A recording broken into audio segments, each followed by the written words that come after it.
Bonjour à toutes et à tous et bienvenue sur Grand Littoral TV en ce lundi 30 avril. Ravi d'être en votre compagnie pour tout voir et tout savoir de l'actualité du jour. D'abord vos prévisions météo bien évidemment.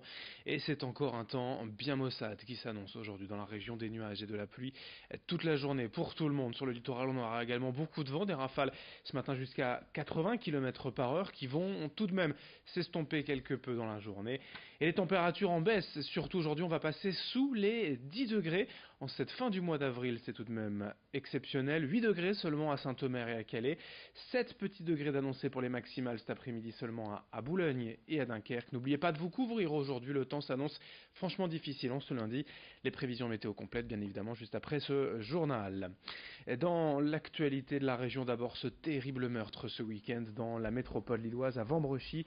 Le corps d'Angélique Six, adolescente de 13 ans, est disparu depuis plusieurs jours, a donc été retrouvé dans la nuit de samedi à dimanche à Quesnoy-sur-Deûle.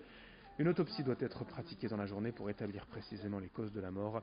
Évidemment sur place depuis hier matin et l'annonce du drame, l'émotion est intense dans le quartier où réside la famille d'Angélique, mais aussi dans les environs, car il s'agit d'une banlieue paisible de la métropole lilloise où l'on n'imagine jamais pouvoir être confronté à de telles atrocités.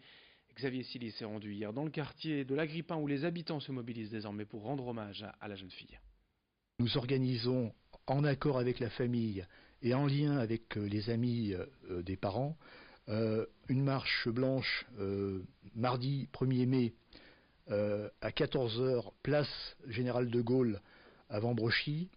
Nous avons également ouvert la mairie où une urne sera installée pour permettre à ceux qui le souhaitent de faire des dons à la famille.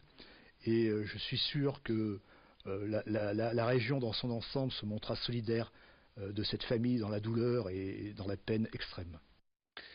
Concernant l'enquête, après un appel à témoins diffusé pour disparition inquiétante la semaine dernière, la police avait également recueilli le témoignage d'un jeune garçon de 10 ans ayant vu Angélique suivre un homme dans la rue mercredi après-midi.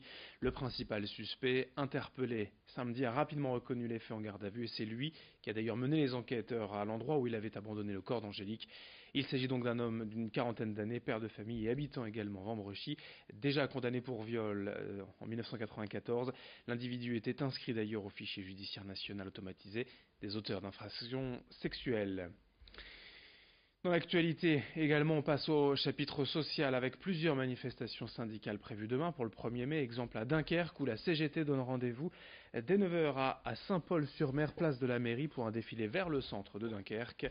Le syndicat compte sur la fameuse convergence des luttes entre les différentes générations et les différents secteurs d'activité pour rassembler. La CGT évoque également le premier anniversaire de l'élection d'Emmanuel Macron, mais aussi bien sûr les 50 ans de mai 68. Le syndicat estime ainsi que la situation sociale aujourd'hui en France est proche des éléments déclencheurs des événements au printemps 1968. Les syndicats comptent en tout cas sur ce parallèle pour mobiliser l'opinion publique. Explication à Dunkerque au micro de Corentin Escaillé. Aujourd'hui, on est quand même dans un contexte quand même pas particulier, enfin on va dire assez fort sur les attaques gouvernementales sur le monde du travail, sur les jeunes, sur nos retraités. Enfin, les attaques sont quand même assez violentes. La destruction de notre protection sociale. Donc les revendications, elles sont celles qu'elles étaient hier et puis celles qu'elles seront encore demain. On est dans une particularité aussi sur effectivement les 50 ans de mai 68. Mais le 1er mai reste toujours, je veux dire, une étape importante dans le processus des luttes qu'on peut mener toute l'année, de revendications, de manifestations, d'unité quand on peut l'avoir, sur nos revendications du moment. Autre mobilisation dans la région à Calais, celle des associations de soutien aux migrants. Deux groupes organisent à partir d'aujourd'hui une marche au départ de Vintimille en Italie jusque Calais. L'arrivée est espérée le 7 juillet prochain. Cette marche est destinée à défendre l'accueil des migrants en France, dénoncer la fermeture des frontières en Europe et protester contre le délit de solidarité.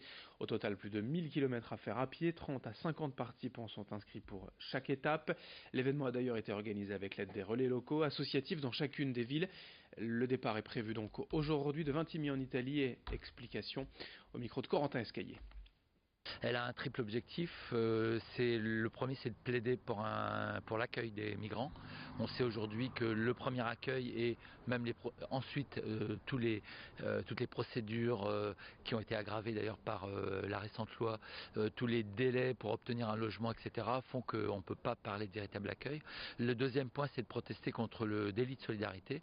Le gouvernement, au lieu d'encourager les citoyens à porter assistance aux personnes, cherche plutôt à les décourager. Et le troisième, d'où le symbole de la marche de la frontière franco-italienne à la frontière franco-britannique, c'est de protester contre le blocage des frontières. Dans l'actualité et également dans cette édition, après sa victoire mercredi dernier, en finale de Top Chef, Camille Delcroix, le second de cuisine du Merin à Bune dans le Pas-de-Calais, nous a reçus au château de Beaulieu vendredi midi, entouré des siens et fêté depuis comme il se doit. Le jeune homme de 27 ans voit, lui, célébrité et lui tomber dessus d'un seul coup, mais il reste humble et simple, comme il était d'ailleurs durant les 13 semaines de compétition. Forcément, cette victoire dans l'émission devrait lui ouvrir de nouvelles portes, mais lui veut d'abord franchir les étapes une à une et profiter de ce succès. Brieux Gorchy et Vincent Villers étaient donc à ses côtés, à Bune, entre Aire-sur-la-Lys et Béthune. On l'écoute. Je me presse pas, je vais bien faire les choses, je vais y aller pas à pas. Je pense que j'ai encore beaucoup à apprendre et moi mon objectif c'est de devenir meilleur ouvrier de France aussi, donc je vais déjà essayer de passer le concours parce que c'est un concours qui est extrêmement difficile et qui demande beaucoup de savoir et de technique. C'est pas ici que sur la cuisine, il y a déjà un QCM à la sélection qui est sur l'hygiène, la gestion et même de l'anglais, donc faut travailler, c'est vraiment l'excellence à la française, donc c'est pas à la portée de tout le monde et j'espère pouvoir y arriver un jour. Allez, on passe au sport avec d'abord du football en Ligue de Lens accueille le Paris FC ce soir 20h45 au stade Bollaert pour valider définitivement le maintien. En national, belle victoire de l'USBC Ouf, 2-1 à Cholet, match nul de l'USLD à Pau 0-0 et puis en basket en Jeep Elite, les playoffs s'éloignent peut-être définitivement pour nos clubs du littoral après leur défaite ce week-end. Le SSM s'incline à Dijon 79-69 et le BCM a perdu à Lasvel en région lyonnaise 78-74. Fin de ce journal, merci à vous de l'avoir suivi. Sur Grand Littoral TV dans un instant vos prévisions météo. Très belle journée à toutes et à tous, ensemble évidemment.